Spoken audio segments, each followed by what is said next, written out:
Hi, hello. How are you all doing? My name is Will Rainbolt, and welcome to the Crimson Misery Podcast, episode 27. And boy, we got a lot to get to today because I've been absent this week, notably whenever I probably should have been recapping some games, which I will do that in this episode, but I'm going to also talk about quite a bit more than just that. So, anyway, if you all are listening on Spotify, Apple, or wherever you get your podcasts, consider rating the show 5 stars. If you're listening on YouTube, like, subscribe, comment down below. Yeah, let's get into it. So, the um, as the title suggests, we're going to be talking a little bit about the new NCAA policy when it comes to transgender people, and especially under the Trump administration, um, because I feel like this is really important, and I think this is um, the unfortunate direction that we are currently going in this country, um, especially for how Republicans have really been attacking DEI and attacking people who are minorities, obviously with the current ICE raids and Trump.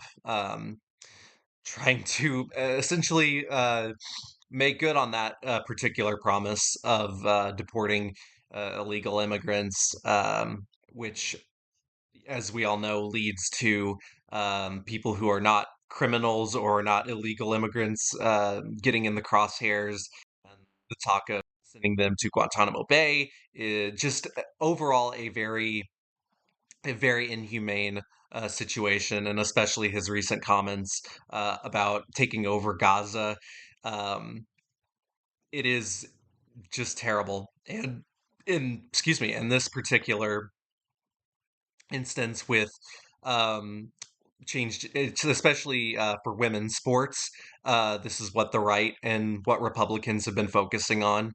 Um, notably how they haven't really been focusing too much on economic policy or lowering the price of eggs. I just want to, put that out there.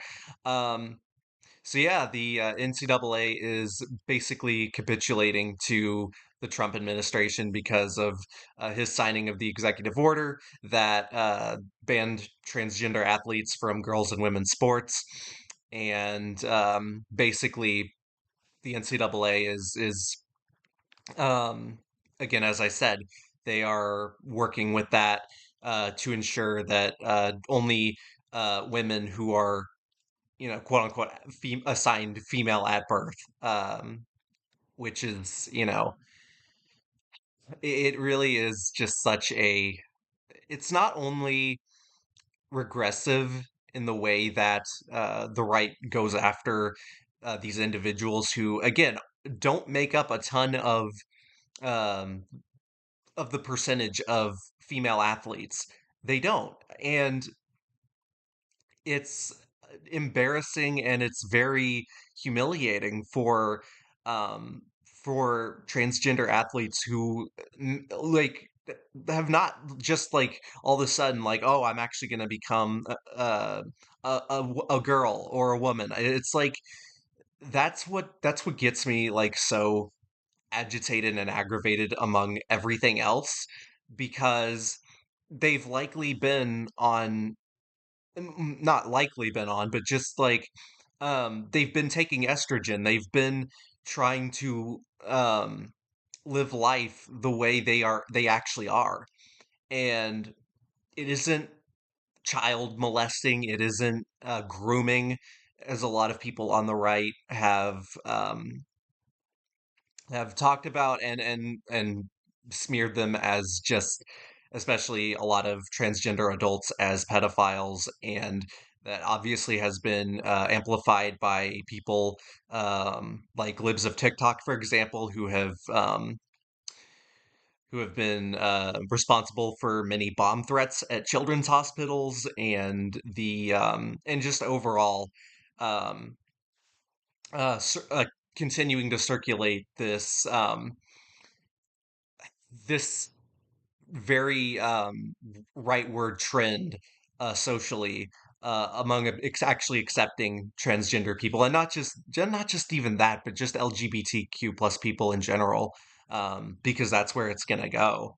Um, it is really saddening to see that this is like now the world that a lot of transgender people and transgender athletes are living in, and to really um to really hit home on how much this clearly is going. I want to read you a statement from the NCAA president, Charlie Baker.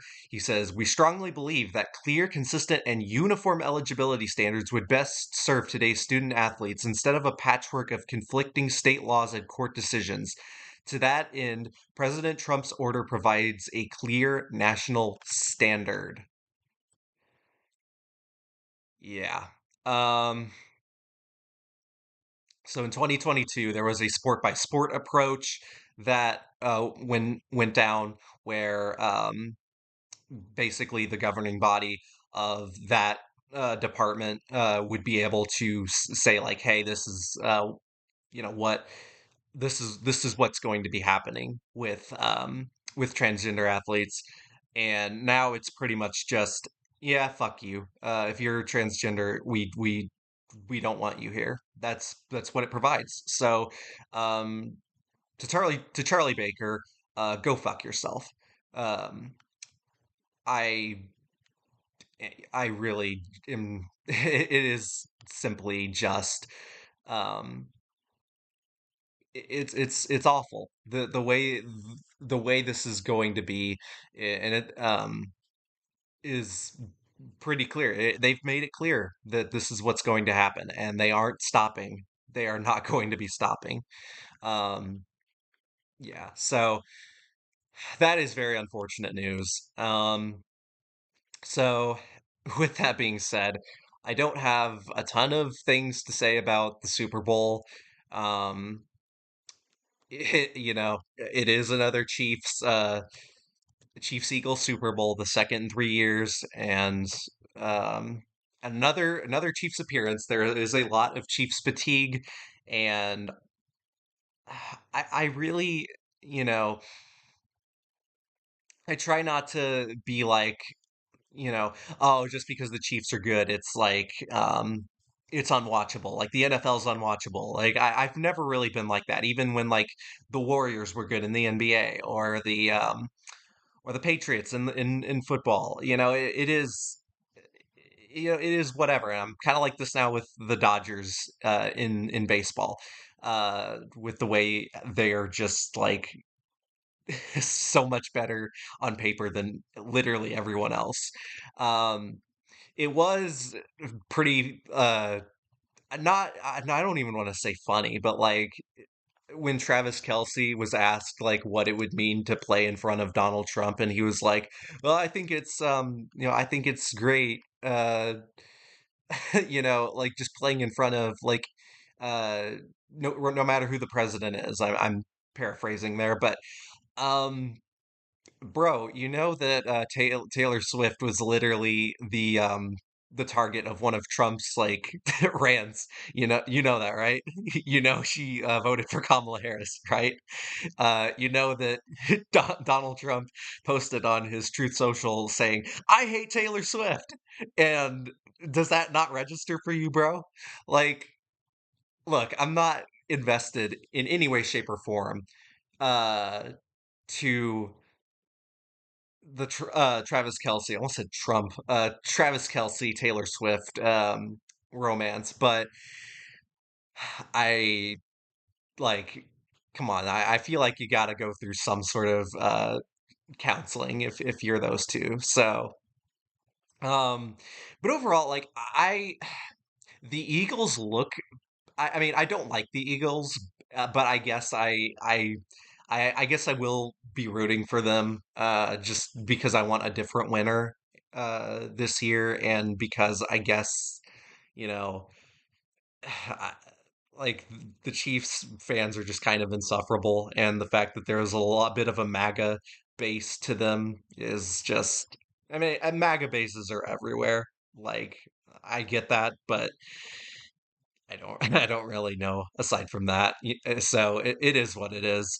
But I feel like the Eagles, with their star power, especially defensively, I think can disrupt Patrick Mahomes a little bit, maybe disrupt his timing.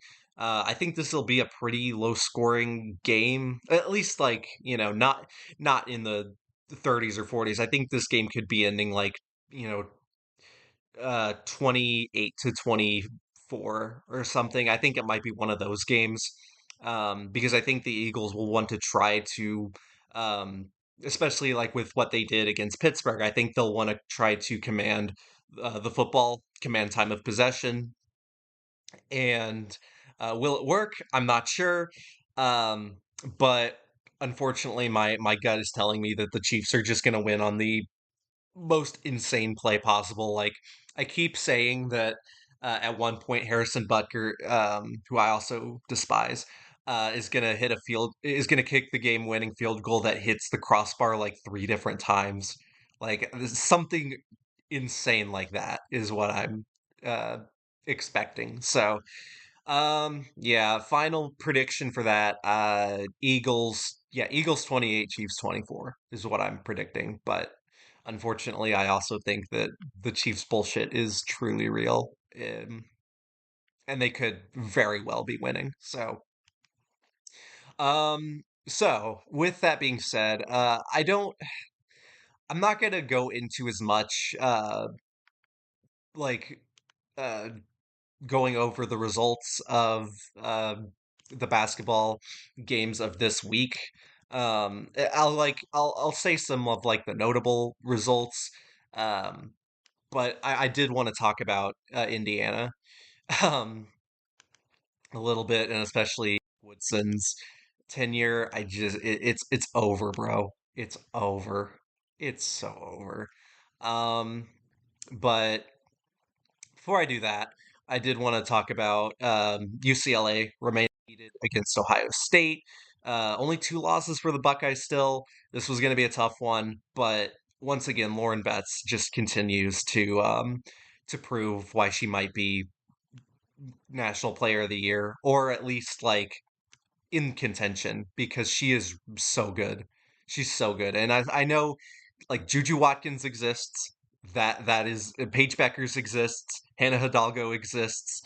So it is like pick your poison. Um, Flo J. Johnson exists. But man, Lauren Betts, with what she's able to do, she changes the game so much for UCLA. 19 points, 14 rebounds. Um, Jeloni Cambridge had 21 and 8, but it just looked like UCLA was overwhelming Ohio State. They are just able. They're one of those teams that's able to take away a lot for different opponents. So yeah, that was really really impressive. They get the win over Ohio State at home, and then USC bounces back after their first loss to Iowa. They beat Wisconsin, who's pretty bad this year. Um, 86 to 64 was the final there. Kiki Ariafen had 15. Um, yeah, very. They pretty much led wire to wire, and they did not look back. Um, but in on today, which is Thursday, the 6th. Um, South Carolina in action. They're going to beat a pretty bad Georgia team this year. Um, UConn at Tennessee, marquee matchup. Tennessee needs a big win, especially because they've struggled against the better competition in the SEC this year. This would be a great win for Tennessee if they were to be able to get it, but also UConn just also has so much firepower with obviously Paige Beckers leading the charge. But again, it's not just her. Like, they are undefeated in the Big East for a reason. You can't. I mean, Sarah Strong is uh, another absolutely fantastic competitor. Um, and she's also been someone who has like especially complimenting uh Page a lot of attention from opposing defenses. Um, you have you have players like Sarah Strong, you have players like Azzy Fudd, you have Caitlin Chin who can who's a really good shooter. on most nights. And bench, you can bring off someone like Ashlyn Shade, and you're pretty much set. I mean, UConn isn't like a perfect team, like some, you know, interior defense wise, it's been a bit of a struggle for them. And especially if their depth can be kind of tested. That's kind of like the men's team for UConn. Um, but yeah, that is just going to be a wonderful matchup to watch. UConn and Tennessee. It's in Knoxville, but Tennessee has struggled at home against better competition. So we'll see what ends up happening there. Vanderbilt is at Texas, 24 versus 4. Texas should win that game. Notre Dame in action against Stanford, number 3 in the country. Um, Maryland really needs to bounce back against Oregon, but Oregon is they're kind of like equal right now, and it is at Oregon, so we shall see on that one. LSU is at Missouri. Duke facing Clemson at home. Uh, Duke should, I mean, they're kind of like it is like with North Carolina. They're very similar teams in the way they play defense and the way that their offense can just go off at some points. Duke, I definitely think, has a better offense than North Carolina overall, but yeah, they should beat Clemson at home. And then Georgia Tech also at home against SMU, Florida State at Virginia. Uh, so yeah, a pretty good schedule for the women's team today, especially tonight. UConn Tennessee definitely a game that you all should watch out for. So, and then on the men's side, let's just talk briefly about Kansas and Iowa State. Kansas really needed this win at home. I still don't think they're like they're all that great. Iowa State is really struggling though, so like they definitely had to take advantage of it. Um, but yeah, I don't have like a ton to say about it. I'm still very skeptical on Kansas and then Iowa State so much. I think Caleb Love broke this team when Arizona had that wild buzzer beater to send it into overtime. Um, yeah, another great game for Zeke Mayo, 17 points. AJ Storley had a decent game. He had 8 points, hit a couple threes. I just like again, I don't really trust this Kansas team as far as I can throw them, especially because they've choked away several games this year, and could have easily lost to at home to UCF earlier. Um, this they need to still prove that they're as good as their preseason ranking number one actually was because they haven't really been doing that all that much. Um, so yeah, a couple other results on Tuesday. I mean, I don't have a ton to say. We're destroying Oklahoma. That was kind of expected. Houston bounced back after losing to Texas Tech. They defeated Oklahoma State 72 to 63. Um, Oklahoma State is just not very good. Houston like looked okay. Um, so maybe like again, it's that same thing with Houston teams under Kelvin Sampson where they perform pretty well during the regular season but have clear flaws in their team, especially offensively, and so that's what causes them to lose in the Sweet 16. You know, so I know they've made a Final Four and an Elite Eight, but in recent years, it's been a pretty rough show in March Madness, um, bowing out in the Sweet 16. But it is better than a lot of other schools, so I can say that at least. So Florida bounces back after losing at Tennessee. They defeated Vanderbilt 86 to 75.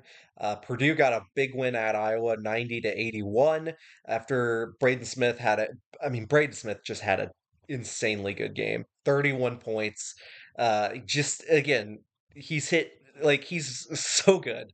And it is kind of a playing with fire for Purdue because when Braden Smith plays well, Purdue just gets like Purdue looks almost unbeatable. But when he doesn't play well, that's when Purdue struggles quite a bit. Um, I know Trey Kaufman-Renn also had a really good game. I think he had 25 in that one.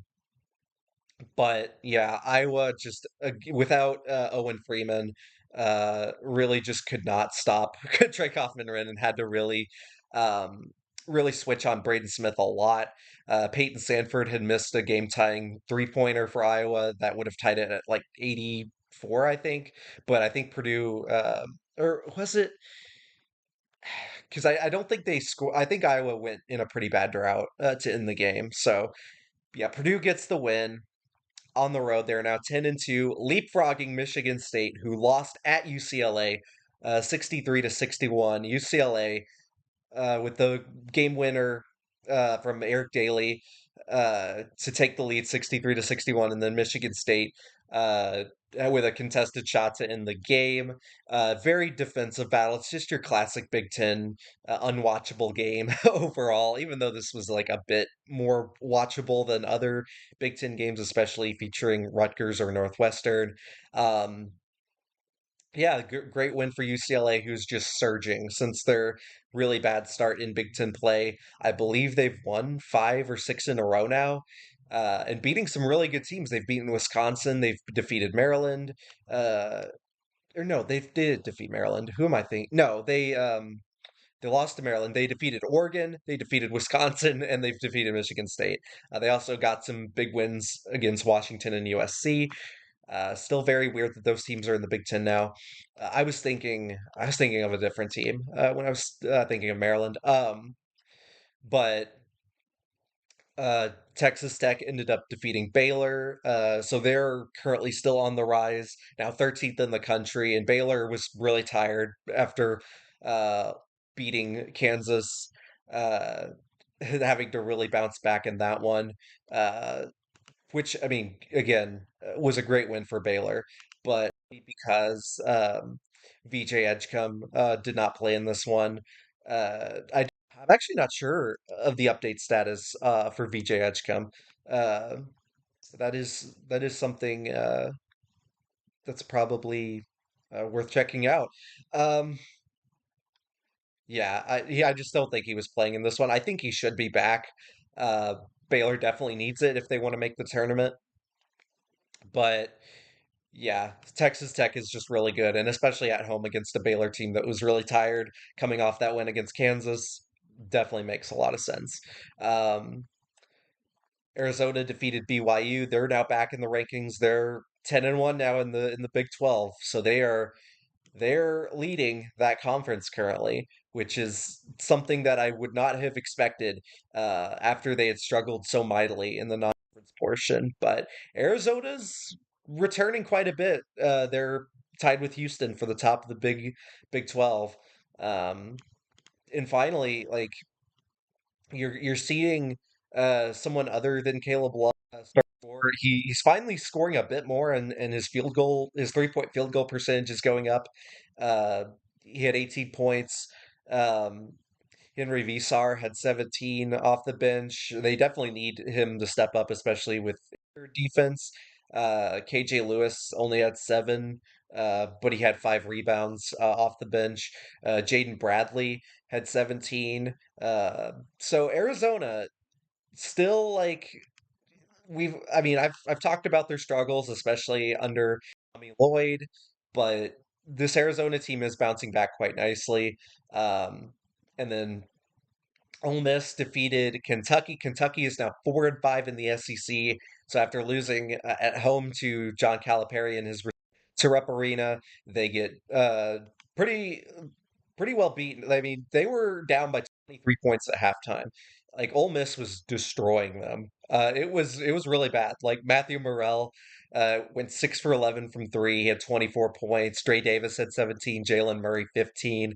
Malik Dia had 16. Like just firepower that Mississippi was able to showcase. Um, I mean, Otega Owe is still one of my favorite players to watch, but again, Kentucky defensively is just a train wreck. And I'm like, it's almost like an exact carbon copy of um, the way John Calipari's final couple years were. Like it just really, it really looks like that. So anyway. Indiana loses again to Wisconsin, 76 to 64. They have not won at the Kohl Center or haven't won at Wisconsin in general since 1998. So it has almost been 30 years since Indiana has last won at Wisconsin, their men's basketball team. Um, I mean, this was the nail in the coffin for me. I mean, they played well against Purdue, but they were down by 20 points with like not even 10 minutes left in the first half.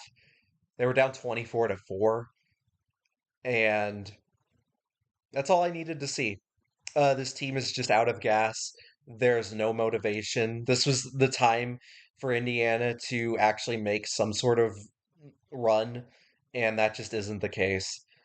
Um, I'm gonna get to Mike Woodson in a little bit, but just to recap Wednesday's action a little bit, Duke, what else can you really say? Undefeated in the ACC once again, beating Syracuse 83 to 54.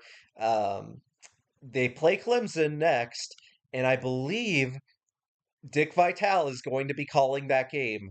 Duke at Clemson.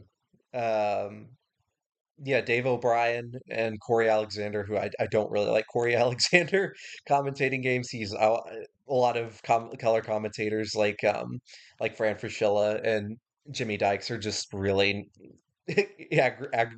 aggravating to listen to. He was pretty insufferable during the Missouri Tennessee game. Um, but yeah, Dick Vitale returning for his first NCAA basketball game since he was diagnosed with his recent bout with cancer. And then he had a recent fall at his home, but he is going to be back in the booth, um, calling Duke Clemson at Clemson. Yeah, I mean that's pretty cool to see. Yeah, ESP he called UConn San Diego State for ESPN International. So yeah, good to see that happening for Dick Vitale. But yeah, again, as I said, Duke, the game that they can lose is at Clemson. And anything else, I think they should be able to win, even at North Carolina, because North Carolina just does look very good. So, yeah, and then Tennessee defeated Missouri 85 to 81. Missouri still looked pretty good. They led by 6 at halftime, 10 early on in the second half, but then Tennessee really cranked up the pressure and had some really good games from a lot of guys who were struggling. Like Igor Milicic had 21. Zakai uh, is back after missing the Florida game, had 21. He hit all four threes. Chaz Lanier had a couple threes. He had 10 points. Felix Okpara had 12. Jordan Gainey had 10 off the bench.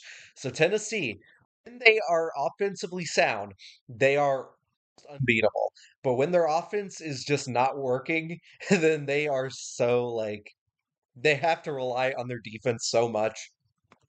And again, Missouri's a really good basketball team. But again, when your offense isn't working, the opponents like do find out that your like defensive schemes.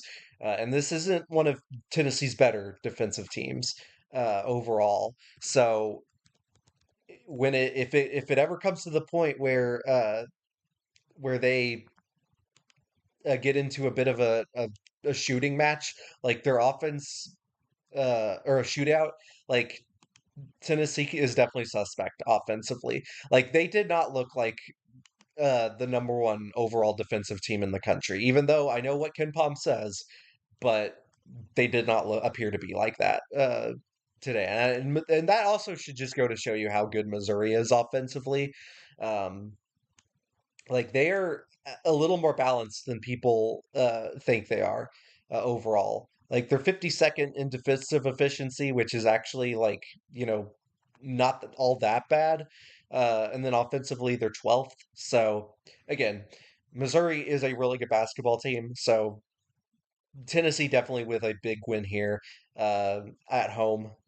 Memphis remains 9-1 in the American after defeating Tulsa 83 to 71. Rutgers beats Illinois, who is currently in free fall right now. Rutgers again with two potential top 10 NBA draft picks in Dylan Harper and Ace Bailey. Dylan Harper, back from injury, had a really amazing game. He had 28 points. 3 for 5 from three, 11 for 12 from the free throw line. Ace Bailey had 18 points. Um, yeah, and then Illinois, just as I said, despite Will Riley playing a lot better as a freshman these last couple. Um, it's not looking good for the Fighting Illini right now. Like they just aren't looking very good. in general. Rutgers, again, I know it's been a disappointing year, 12 and 11, 5 and 7 overall. You got to start winning these games though, man. If you want any shot at the tournament, you have to start winning. But it's looking pretty bad at 12 and 11 right now for them. And then speaking of teams in free fall, Oregon, despite trying to come back against Michigan, ends up losing the the forward tandem for of Danny Wolf and Vladislav Golden. Um, just pretty much won the game for Michigan here. I just don't know what Oregon does offensively. It just doesn't. They're just such a weird team to me. I don't know how this team beat Alabama, and I believe also beat Houston. Like it's just they're such a weird team. They've had a lot of good wins. Or no, sorry, not Houston. Texas A&M was the other team. Yeah. Who was I thinking of that beat Houston? Um, who was I thinking of that defeated Houston? I can't. I'm like struggling to think about that. To think of who Alabama I know did. But who also did? Auburn, yeah, right. And then San Diego State beat Houston. That's right. That's right. Okay. So it wasn't Oregon. It was San Diego State. I completely forgot about that. Um, yeah. So, but anyway, like Oregon has like some really good wins this year, but in Big Ten play, they've just fallen completely off a cliff at 5 and 7 now. So yeah, when you're tied with Rutgers, you're not doing it something right. So and then today you have Maryland playing at Ohio State. That's kind of the standalone ranked matchup today. Um, but yeah, let's get into Mike Woodson, and I'm going to just be assuming that like I just man I like the fact that his teams like aren't even getting prepared anymore is just such it's just not fun to watch. And I wish that with the on paper talent that they have, especially in the transfer portal, with Umar Ballo from Arizona, Miles Rice from Washington State, Cannon Carlisle, who just seemingly gets less and less playing time. Um, I don't know why they're starting Anthony Leal. I don't get why. I know he's a fifth year senior. I know he's Bloomington proud. I'm tired of that. Yet, like I start players who actually win games for you, and I I just like with the fact that this is Mike Woodson's team. And I know I'm an Indiana graduate. I know that it's like a lot of a lot of soreness comes from the fact that I want Indiana to succeed, but I just in this current state, I they can't. They just can't. Um, and granted, like with the fact that Indiana football got so much better after hiring Kurt Signetti, like it could happen here. I'm not saying it can't, which is why like a lot of people who are saying like maybe we just need a complete like factory reset for the men's basketball program. I don't necessarily agree with that. Um, especially especially because with the way NIL and the transfer portal uh with the way it ends up working right now, I just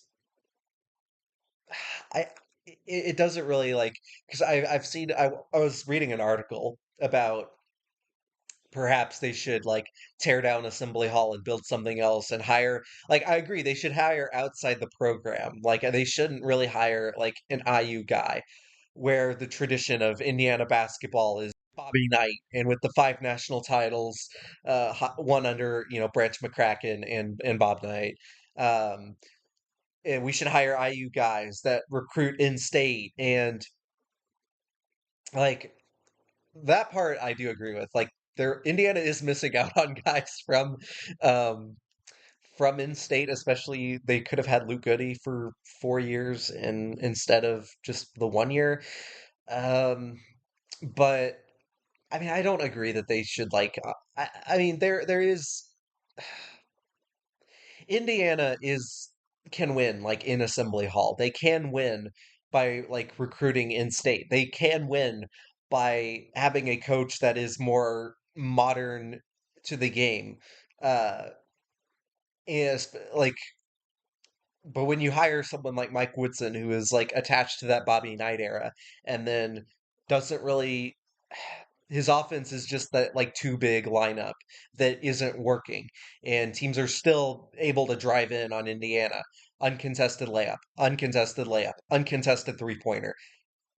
I thought defense was supposed to be this team's strength, and it isn't. I thought the offense was supposed to be better. This is your team that you got from the transfer portal, Mike Woodson, and it isn't the case. Or I'm sorry, it is your team, but they just suck. So again, Mike Woodson is a great guy.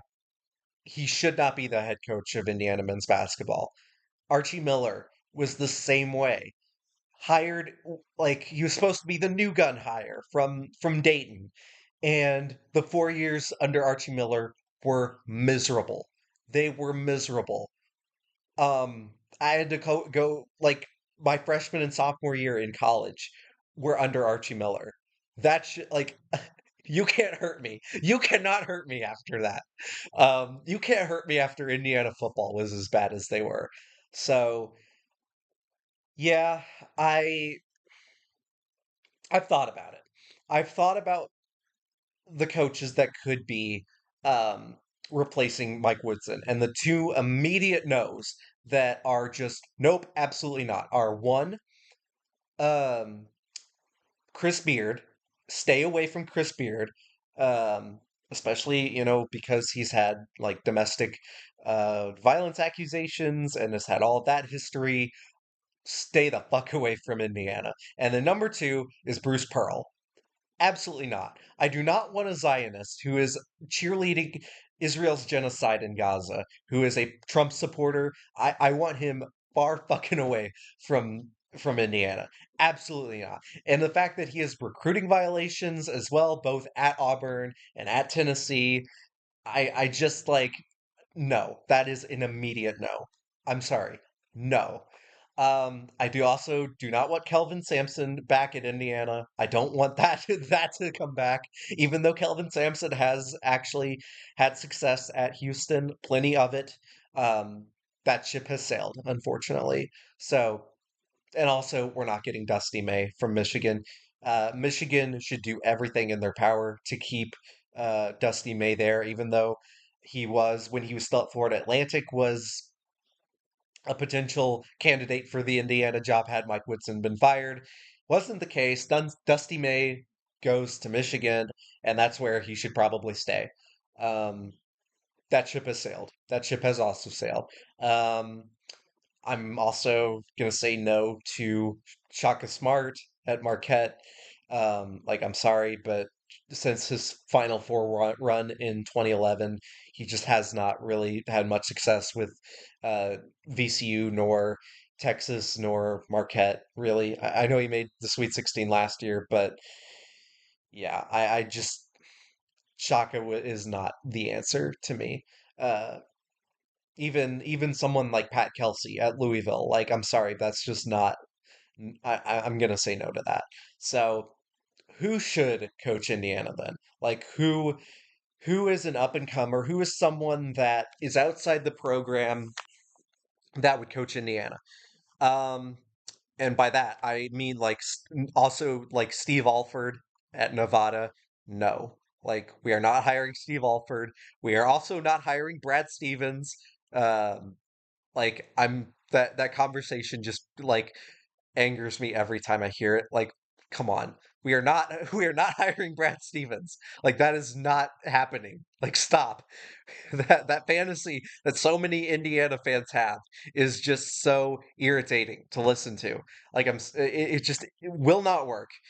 Will not work. So, but yeah, like with that being said, like who what's the direction they go in? Like it's obviously it's to me it's not someone who has like a ton of experience obviously like um people have been floating around Richard Pitino's name. I've seen at New Mexico. That's also a bit of a risky hire because he just kind of seems like Archie Miller 2.0 for me. It's someone that's definitely outside the box. It definitely is someone who is a bit more of a secret, kind of like with Kurt Signetti in a way. Someone who has a fun offense, um, may lack a little bit of defensive prowess, but like to me, this someone who should hire be hired at Indiana is like the offense of Tom Crean, because again, Tom Crean, despite his defensive struggles as head coach at Indiana, he's the best coach they've had in like 20 25 years. I Mike Davis may be number 2 there because he did make the national title game. Um, but he's also kind of like Hubert Davis in a way where it just was kind of like a fluke run. It was under Bobby Knight's players. Yeah. So for me, that should be like someone who is under the radar in that way. Um, Someone who has impressive metrics, someone who like isn't, you know, I like it is just like it, but it's hard to know exactly like where um it's hard to exactly know where to go from that. So that's why like someone like Russell Turner, who has been the head coach of UC Irvine for quite a while, he's a bit of a an interesting candidate for me because he has had plenty of success at UC Irvine, a 300 307 183 win-loss record. Um, he's made the tournament a couple times. He has a really good team this year. Um, it's really intriguing. That is someone who is really intriguing for me. He's always been on like coaches on the rise. Um, Russell Turner is someone that is definitely people should keep an eye out for. Um, Someone else, the coaching West Virginia currently, but someone like Tucker DeVries, not Tucker DeVries, his dad, Darren DeVries, at West Virginia. So Darian DeVries. It's he kind of has an interesting way of spelling it. Darian DeVries, uh, at West Virginia, former Drake head coach who has been had success there in the tournament.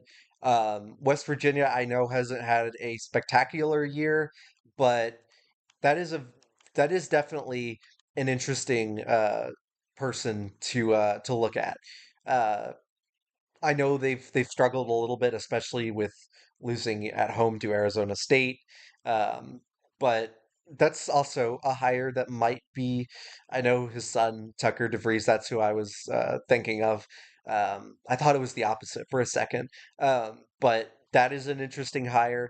And then speaking of Drake, they are also pretty good this year, and that would be due to Ben McCollum, who this had plenty of coaching experience at Northwestern or Northwest Missouri State, sorry. Um, and now is currently the head coach at Drake with a 21-2 record. That is someone who should also be considered for the job. Um, Even though like I mean, reloading a team like Drake with after they lost so many guys after Darian DeVries left, uh, like my goodness, I'm looking at it right now. Um, 15 players left the program after DeVries left, so this is his first season, Ben McCollum's, and he has a 21-2 record. That's pretty good. So. There are only 2 losses this year at UIC and at home to Murray State, who is slipping off a little bit, but they also got their revenge on Murray State. Um, they've also it's also helping uh, that they have a guy like Bennett Sturts who's really good. I think that would be an interesting hire for me, for Drake, for Drake's head coach. Um, in Ben McCollum to potentially get a look at. Um, Also, Grant McCasland of Texas Tech is another person that I'm really intrigued about. He's had Texas Tech as one of the better teams in the country, not just the Big 12, but in the country. His offense, especially with guys like Chance McMillan, are very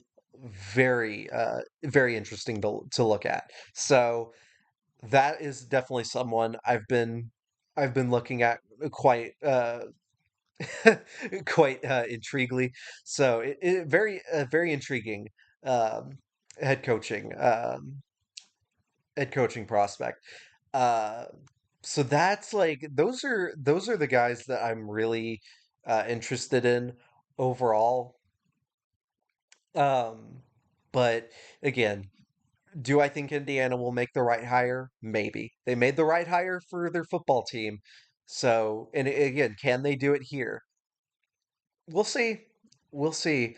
Um, it may not it may not work right away, but with NIL and the transfer portal, it should. Like they should really be whoever comes in after Woodson gets fired should should be able to actually do the job well. And I thought Mike Woodson was like a really good hire at the time. I thought Archie Miller was a great hire at the right time, and I've been wrong twice now. So anyway, with that being said, I think that will be it for me today.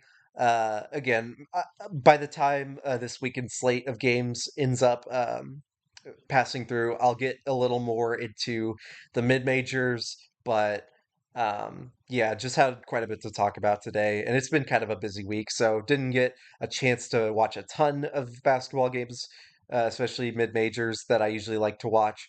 But with that being said, keep an eye out on Saturday for the UC Irvine UC San Diego game. That will decide a lot in the Big West race. So very excited for that one. And again, I appreciate you all for listening and have a good rest of your week. Have a great weekend and a great Super Bowl weekend if you are going to be watching that one. So I will see you all next time. Bye bye.